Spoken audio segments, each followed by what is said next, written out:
ശബരിമലയിൽ നിന്ന് മോഷ്ടിച്ച സ്വർണം തിരിച്ചു കൊണ്ടുവന്ന വെക്കടോ എന്ന് നിയമസഭയിൽ പറയാൻ ആരുമില്ലായിരുന്നുവെന്ന് കേന്ദ്രമന്ത്രി സുരേഷ് ഗോപി. വിഎസിനെയും നായനാരെയും പോലെ ചങ്കുറപ്പുള്ള നേതാക്കൾ ഇന്ന് സിപിഐഎമ്മിൽ ഇല്ല. രാജീവ് ചന്ദ്രശേഖർ നയിക്കുന്ന വൻ സംഘം നിയമസഭയിൽ ഉണ്ടാകണമെന്നും സുരേഷ് ഗോപി പറഞ്ഞു. മോഷ്ടിച്ചു കൊണ്ടുപോയ സ്വർണം ഇവിടെ കൊണ്ടുവന്ന് വെക്കടോ എന്ന് പറയുന്ന ശബ്ദം നിയമസഭയിൽ ഉണ്ടായില്ല.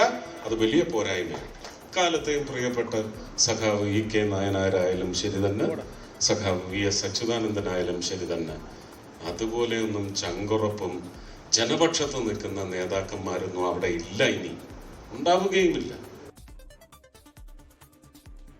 എന്തായാലും NDAയുടെ പ്രചാരണത്തിനായി കൂടുതൽ സ്റ്റാർ ക്യാമ്പയിനർമാർ എത്തും എന്നുള്ളതിൽ സംശയമൊന്നുമില്ല. നമ്മൾ ഈ കഴിഞ്ഞ തിരഞ്ഞെടുപ്പുകളിലൊക്കെ കണ്ടതാണ്. BJP കൂടുതൽ ആളുകളെ എത്തിക്കുന്നു, പ്രത്യേകിച്ച് പ്രധാനമന്ത്രി ഉൾപ്പെടെ എത്തുന്നു. ഇതൊക്കെ നമ്മൾ കണ്ടതാണ്. പേര് പറഞ്ഞു തന്നെയാണ് പ്രചാരണം അവർ മുന്നോട്ട് കൊണ്ടുപോകുന്നത് എന്നുള്ളത് തന്നെയാണ് ഏറ്റവും പ്രധാനമെന്ന് പറയുന്നത്. തീർച്ചയായും നമ്മൾ കഴിഞ്ഞ ദിവസം മണ്ഡലം ചുറ്റാനൊക്കെ പോയല്ലോ പ്രവിത.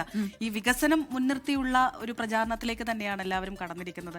ഇപ്പോൾ നാടിന് എന്താണ് കിട്ടിയിട്ടുള്ളത്, ഇനി അങ്ങോട്ട് നാടിന് എന്തൊക്കെയാണ് വേണ്ടത് എന്നൊക്കെയുള്ള കൃത്യമായ ചോദ്യങ്ങളൊക്കെ ചോദിക്കുന്നുണ്ട്. കണ്ടറിയണം ഇനിയിപ്പോൾ എന്തായിരിക്കും ഇപ്പൊ നമ്മൾ പലരുമായി സംസാരിച്ചിരുന്നല്ലോ. അവിടുത്തെ വോട്ടർമാരുമായി സംസാരിക്കുമ്പോൾ എല്ലാവരും പറയുന്ന കാര്യം ഇത് തന്നെയാണ്. ഈ വോട്ടെടുപ്പ് അടുക്കുമ്പോൾ നമ്മൾ ഈ സ്ഥാനാർത്ഥികളെ കാണാറുണ്ട്, അല്ലെങ്കിൽ രാഷ്ട്രീയക്കാരെ കാണാറുണ്ട്. പക്ഷെ അവരുടെ ഒരു പ്രതിസന്ധി വരുമ്പോൾ, ഒരു പ്രശ്നം വരുമ്പോൾ പലപ്പോഴും പറയാൻ ആളില്ല എന്നുള്ളതാണ്.